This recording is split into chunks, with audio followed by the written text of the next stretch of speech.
economista César Berg, que já está aqui na ponta da linha. Muito boa noite, César. Prazer estar com vocês aí.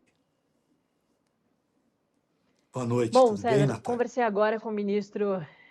Tudo certo, tudo certo. Tentando aqui entender tudo que pode acontecer a partir de 1º de agosto.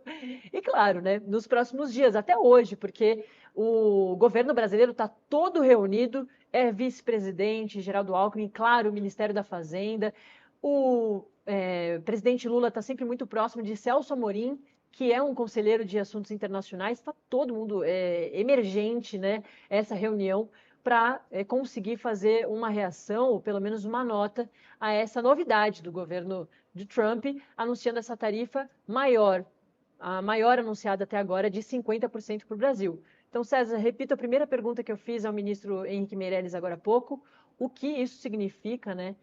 Henrique Meirelles disse que essa é uma decisão política do Trump, muito mais do que econômica, e aí eu queria saber exatamente isso, né? Como é que o governo brasileiro deve ter recebido isso e como ele vai conseguir agir aí para frente.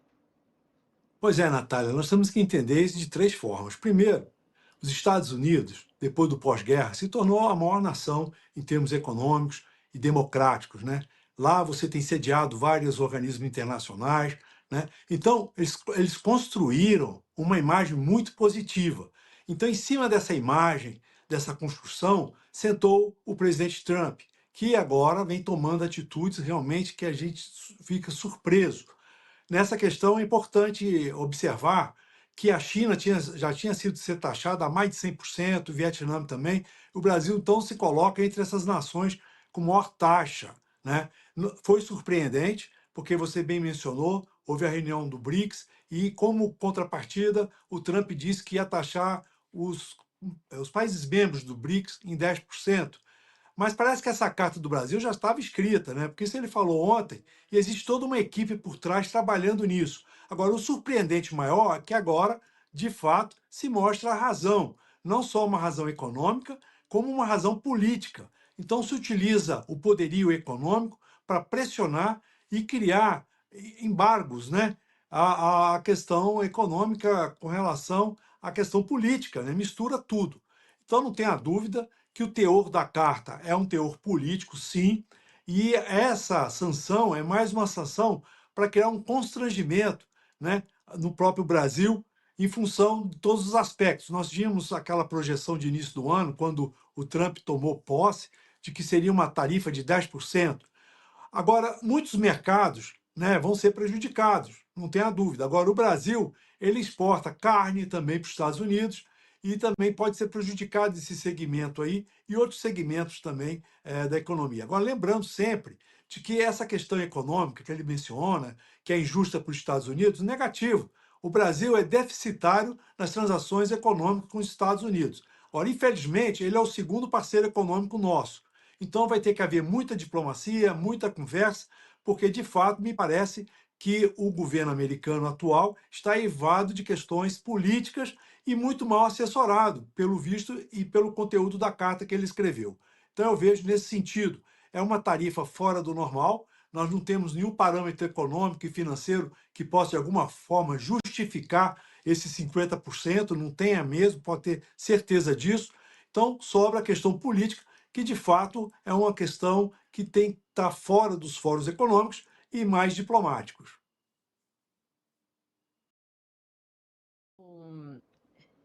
Professor, eu até peguei aqui na matéria do Metrópolis desses dias as tarifas pelos países, né? Que eu acho que também são importantes da gente mencionar, já que a do Brasil é a maior, é de 50%. Japão tinha sido anunciada a tarifa de 25%, Coreia do Sul também 25%. Aí Myanmar, 40%, Laos, 40%. África do Sul, 30%.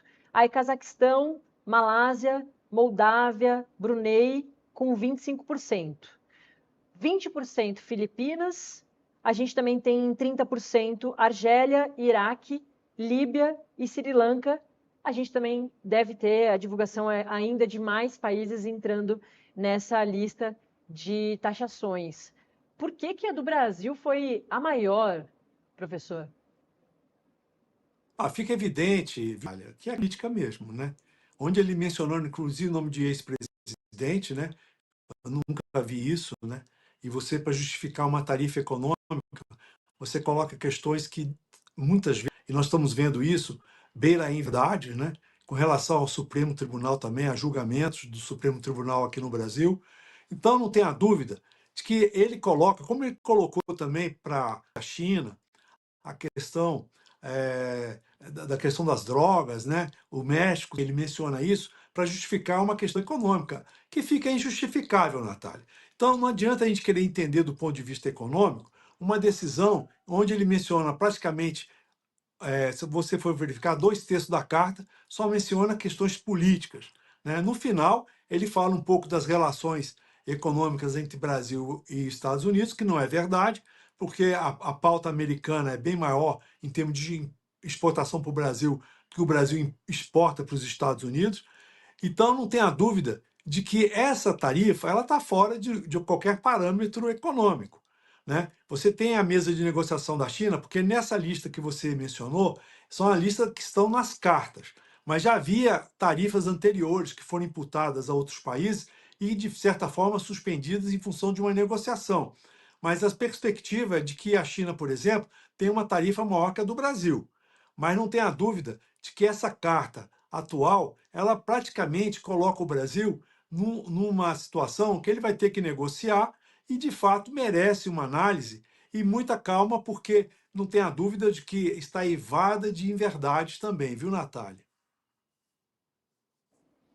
É isso, a gente então fica na expectativa também para saber essa taxação em relação à China. Esse ponto é muito importante, né, professor? Porque é Sim, óbvio que a taxação do Brasil é política, porque é isso, abre mencionando um ex-presidente, né, que é um inimigo político do presidente atual e falando de um caso que não tem nada a ver com economia, né, e com exportações, é um caso do ex-presidente com a justiça brasileira.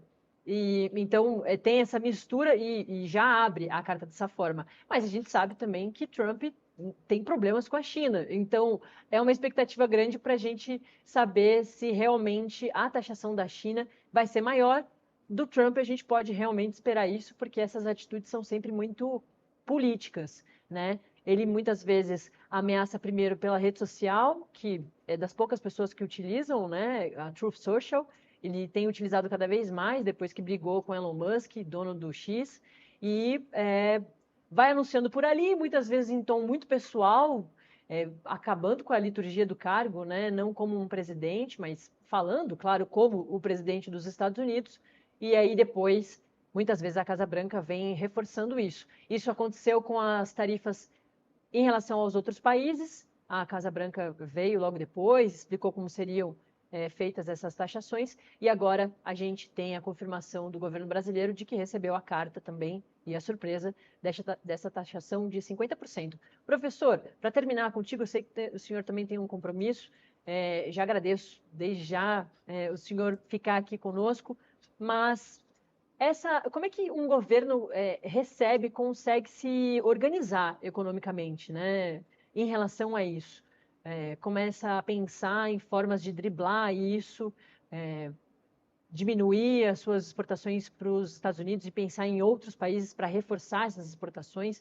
Como que acontece esse cavalo de pau, né, que eu imagino que seja? Natália, a gente tem que separar as coisas. Primeiro, a nação americana é uma coisa e o governo americano é outro. Se a gente lembrar, um ano atrás, o Brasil estava lá visitando os Estados Unidos, foi bem recebido pelo presidente anterior. Então, a nação americana é uma nação amiga do Brasil e sempre foi amiga. O Brasil esteve muito próximo. Então, o campo diplomático, nesse aspecto, é muito importante. Hoje, esse governo atual, ele tem algumas coisas contra o Brasil, sobretudo ideológicas. A gente vê isso, questão política, né? Então, como é que a gente faz? Na realidade, o Brasil é o celeiro do mundo. O Brasil tem a questão da energia limpa que ele pode oferecer ao mercado. Vamos ter a COP30 agora em dezembro. É não se abalar com essas coisas americanas, embora tenha um peso econômico muito forte. Então, primeiro, acho que a estratégia do governo é blindar o Brasil desses aspectos, desses ataques ideológicos, né? Nós temos agora, recém-fechado com a Europa, um Mercosul, fechou um acordo com a Suíça, com aqueles países, a Noruega. Então tem que caminhar nisso, no fechamento do acordo com a Europa, com a União Europeia. A China está muito forte no nosso comércio, melhorar o comércio com a Ásia, com a Oceania, o Brasil buscar novos mercados.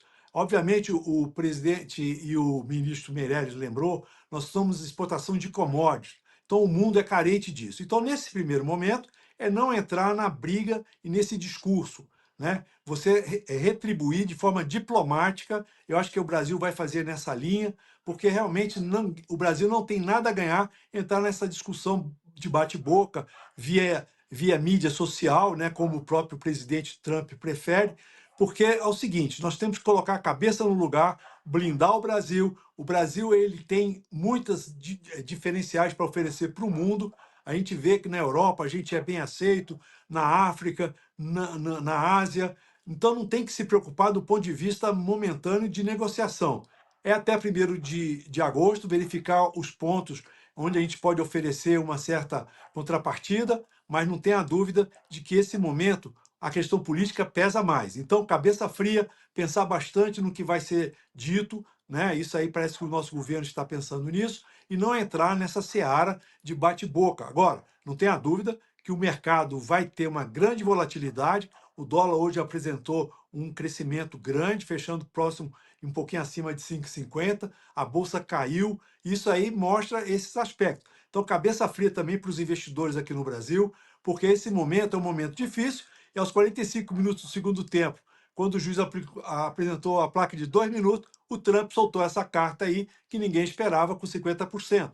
Então vamos ficar com cabeça fria e blindar o Brasil, que a gente pode buscar muitas soluções para não ter esses impactos nocivos na nossa economia. Muito bom, César Bergo, economista, que conversou com a gente para a gente tentar entender o que vai acontecer agora, até pelo menos 1º de agosto e, claro, depois também. Muito obrigada, César. Ainda bem que não é 1º de abril, né? Devia ser 1º de abril, né? Que aí seria o dia da mentira, né? É, na verdade, Um abraço, isso. Na né? verdade, Um talvez grande fosse melhor. abraço, Natália. Obrigada, um abraço. De nada, até logo.